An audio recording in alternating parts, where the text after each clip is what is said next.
Welcome to the Tuesday edition of One's World, and not going to be cooking today. Well, I thought about it, but I've got some other things I want to get off my chest first. And today what I want to talk about, and I'll probably continue on Friday, not sure, is a topic that I've been mulling in my head for a very long time. I like to write books, as should be clear from the fact that I publish about 2 books a year nowadays, although for a very long time I wasn't publishing anything. But I was having ideas, and I was sticking a lot of ideas down on my hard drive, and eventually, after I retired from teaching and had the time to just sit and write, then they all came out.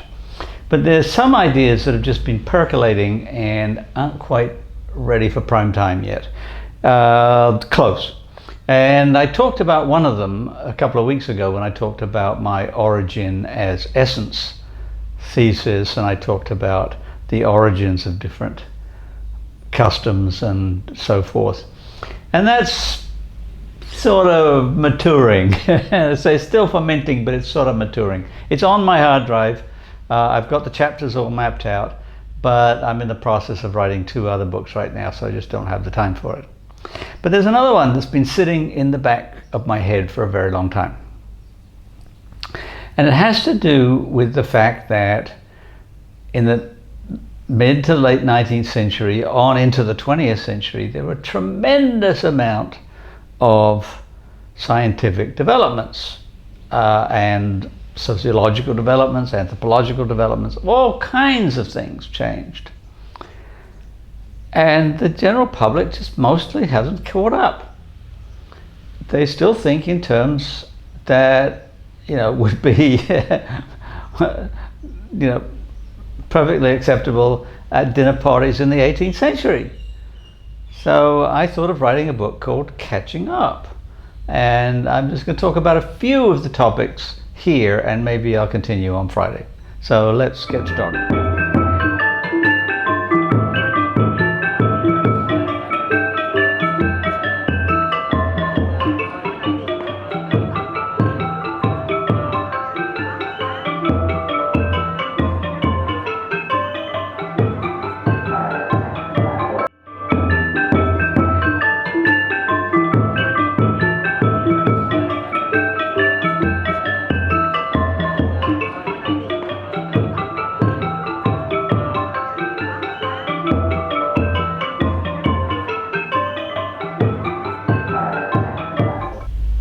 Well, obviously, physics is a big issue, and I can talk about 2 ideas in physics that developed in the early 20th century that people just can't wrap their heads around, even now. I mean, 100 years later, still can't wrap their heads around them. First one is Einstein's theory of special and general relativity. And I just talk about special relativity right now because that's good enough. His underlying thesis, which people just cannot wrap their heads around, is that on a cosmic scale, we don't have any frame of reference, what we would call an inertial frame of reference, by which we can judge the movement of objects. And that spills over into the general theory of relativity a little bit, but special relativity is enough. What he's saying is we cannot say in any kind of absolute sense this object is moving. We can say it's moving relative to me, okay? But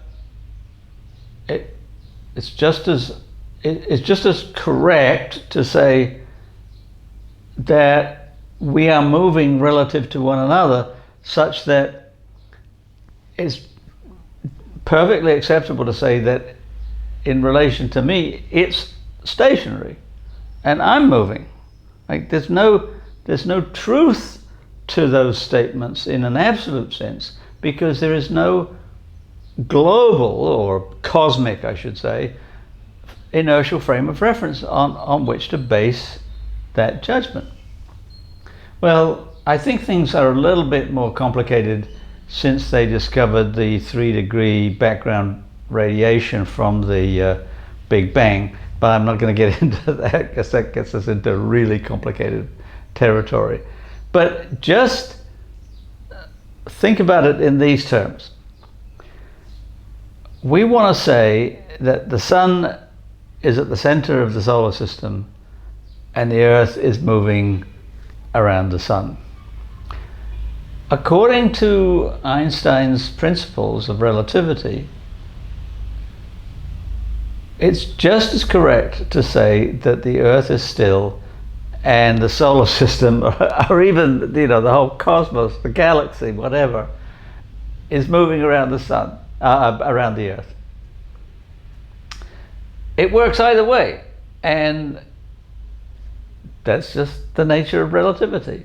And it kind of blows our minds sometimes to think in those terms because we're so used on the Earth to have a local frame of reference. I'm very, very fond of reminding my readers and my listeners of the times when I used to be traveling from Paddington Station in London up to Burnham Station where I used to live, and very frequently I would get on a train that wasn't leaving for 10 minutes or so, and it was just sitting there and people were getting on, and next to it was often another train, and quite often that train that was next to me would pull out of the station whilst I was still sitting there. Now, if I just focused my attention on the train as it was pulling out, I could imagine that it was still and I was moving towards the station. It felt the same until eventually that train disappeared, and then I've jolted back to my current frame of reference because I was obviously still. But there was no difference between me thinking of that train as moving out in one direction or me moving in the other direction. It felt the same. And that's one of the things that we just have to come to terms with when it comes to larger bodies like planets and stars and whatnot, that Einstein's great revolution was in dispensing with a cosmic inertial frame of reference. And most people it's not only they can't get their heads around it, they kind of like don't believe it. They don't want to believe it. And it reminds me to some extent of flat earthers that I don't spend a whole lot of time thinking about, because they just can't get their heads around the basic mechanics of celestial movements and the size of the Earth and the size of the sun and the distances. They're just incomprehensible. Well, okay, they're incomprehensible to me too. I have cognitive dissonance just like everybody else. I see the sun move, I see the stars move, I see the moon move, but the moon does move. The moon's going around the Earth. But from our perspective, the sun is stationary. It's not quite, it's actually spinning on its axis. But from our perspective, it's it's moving, but from a physics perspective, it's stationary, or at least before we get to relativity, it's stationary. But it's very big, and it's a very long way away from us. Light takes 8 minutes to get from the sun to the Earth. You know how fast light travels, and if taking 8 minutes, that's a big distance. And you don't really see that too much when you look at pictures of the solar system, because they're not to scale. So that's one, which is like special and general relativity people don't understand. Quantum mechanics people don't understand. And I'm gonna challenge Schrödinger a little bit here. Erwin Schrödinger was famous for his thought experiment with a cat in a box.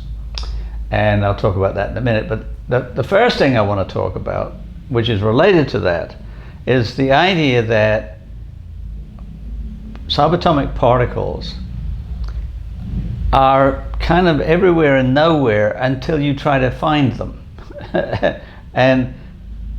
But when you try to find them, there's all kinds of things that you can't discover about them. If you discover certain things about them, then other things become mysterious. Well, one of the things that what's called the Copenhagen view of quantum mechanics and particles is that they're not really like waves or particles if you don't look at them.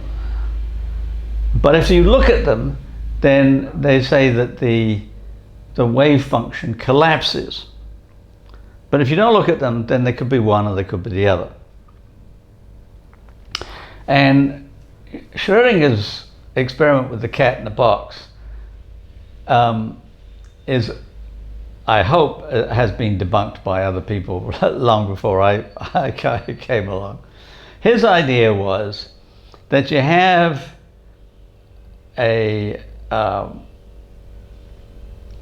some kind of mechanism to decide whether the particle that you have isolated somewhere, before its wave function collapses, it's in this sort of ambiguous state. But when it collapses or doesn't collapse, like when it is one thing or another, all the time it's one thing or another, it does not set off some poisonous substance, like the expulsion of a poisonous gas. So you've got this ambiguous particle, you've got a detector, and you've got a cat. And the detector is deciding or determining whether the ambiguous particle is one thing or another, but I'm sorry, I'm being a bit obscure here, but you're apparently not going to know whether the wave function has collapsed and caused the poison to be emitted and the cat dies, or it doesn't collapse and the poison is not emitted and the cat's alive. But what Schrödinger says is that until you open the box, the cat is apparently in this ambiguous state of being both alive and dead at the same time, which is just nonsense. Because it's making the assumption that a human has to observe the collapse of the wave function before something happens. And the fact of the matter is that the detector is an observer. The detector is deciding whether the wave function has collapsed or not. And the cat is also an observer. So it doesn't have to be a human, it can be anyone, so that the cat's not in an ambiguous state until you open the box. The wave function has collapsed or not, and the cat is alive or dead, whether or not you open the box. You don't have to open the box at all. Well, if it's alive, it'd be a good idea to open it and let it out. But that was Schrodinger's experiment with the cat. But most people don't understand anything about quantum mechanics. They don't understand quantum entanglement. Like when two particles are entangled, they can be sent off in different directions indefinitely. And what happens with one of the particles influences what happens to the other particle, no matter how far apart they are. They can be light years away from one another, and they're still responding to one another, which defies, among other things, Einstein's special relativity, which among other things argues that nothing can travel faster than the speed of light. So how can particle A do something over here and particle B respond in kind to what's happened to particle A, even though they are light years apart? Well, let's talk also about archaeology for a minute, and then I'll wrap it up. Or, well, anthropology and archaeology. In the 19th century, there was a basic belief in anthropology of cultural progress. And several anthropologists, both in England and in the United States, came to the conclusion that there were different stages of development of culture. In England, this was put forward by an anthropologist called E.B. Tylor, and seems like a sort of commonsensical idea, I guess. He suggested that there are three levels of progress or development of culture. There's the savage, the barbarian, and the civilized. And of course, E.B. Tylor was civilized, a Victorian Englishman, and that civilization was the pinnacle. But if you go back in time, you can see these various stages of development. Now his ideas were matched in a certain way by an anthropologist in the United States called Lewis Henry Morgan, who wasn't actually ever a professor. He worked as a lawyer in New York for most of his life, and he spent a lot of his time studying the Iroquois in New York State. But he also traveled eventually to various other parts of the United States to study different cultures, their kinship systems and so forth. And he and Tylor, they pretty much agreed on this idea of three stages, although Morgan went a step further and talked about lower, middle, and higher, so lower savagery, middle savagery, higher savagery, lower barbarism, and so forth. And each of those stages, as far as he was concerned, was associated with a different cultural development, like the invention of the bow and arrow, for example, or the invention of the domestication of plants, and so forth, the invention of writing, each one at a different stage.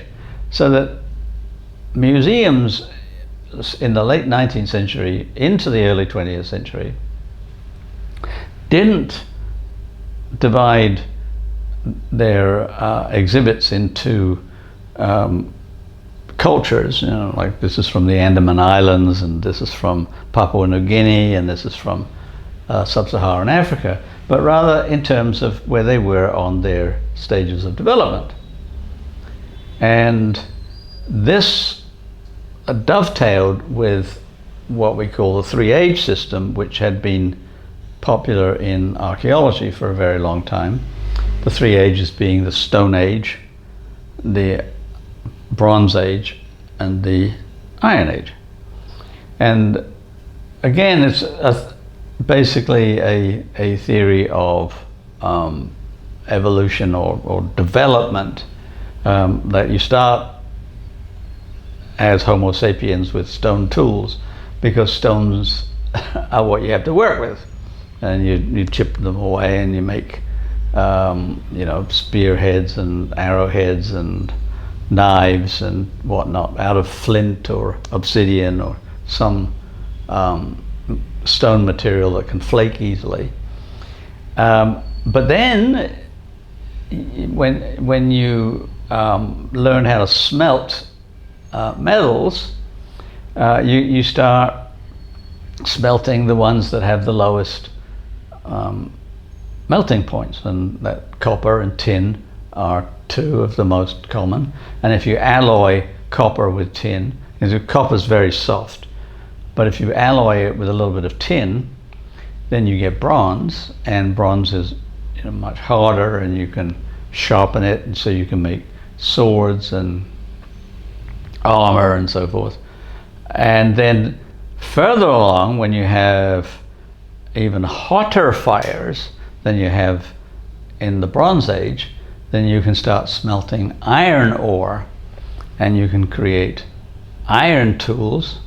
And if you alloy them with carbon, you can create steel, which is even stronger than iron, and certainly much stronger than bronze. And so you have an Iron Age. And so that progression was considered to be somewhat like the progression from savage to barbaric to civilized, sort of. I mean, they didn't quite overlap, but there's the same basic idea, is that cultures evolve based on their technologies. And it's just wrong. That they don't develop that way. Like, for example, there are cultures that we know of in sub-Saharan Africa that were making stone tools for a very long time and never had a Bronze Age. They went straight to an Iron Age. Right? And we also know that the Stone Age, as such, before it became the Bronze Age,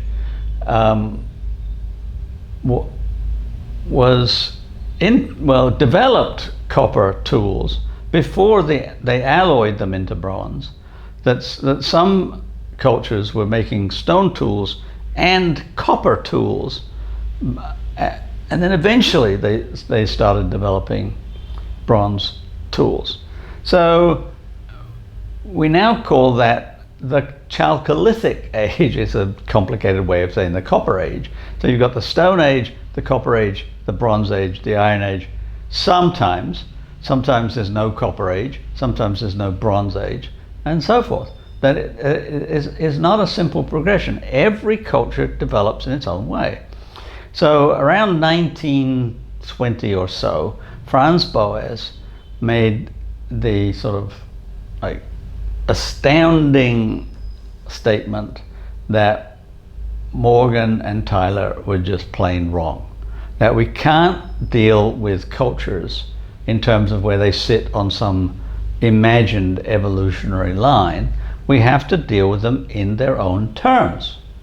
And each culture is made up of different components. It has a history, and we can discover that history sometimes through writing, sometimes through oral history, sometimes through archaeology. Every culture has its own language, and that language influences the way it develops. Every culture, every person in every culture has a physical nature, and that physical nature also evolves over time. And every culture has its own cultural norms and rules. So If we're going to study a culture, we have to study it holistically. We have to look at the physical qualities of the people, their history, their language, and their social relations. And that's like the basis of anthropology in North America. But very, very quickly, people hived off into their specialties. So that even though there is an American Anthropological Association that says, well, we believe in the 4 fields of physical anthropology, archaeology, linguistics, and culture, like individuals, when they go to take a PhD, they decide what they're going to do. Are they going to be physical anthropologists? Are they going to be linguists? Or whatever. And one of my goals, if I ever achieve it, but it's coming to fruition in a textbook that I'm writing with my son right now, is to say, let's go back to Boas and start putting those 4 distinct sub-disciplines back together. Let's look at something like marriage, let's say, and let's look at it biologically. Let's look at it linguistically, historically, culturally, a kinship. Let's look at them in all of those different dimensions and see what comes out of it. Don't know. Well, anyway, those are 3 examples of catching up. I'll continue on Friday, and meanwhile, if you like my videos, please tell your friends, please like, please subscribe, and I'll see you on Friday.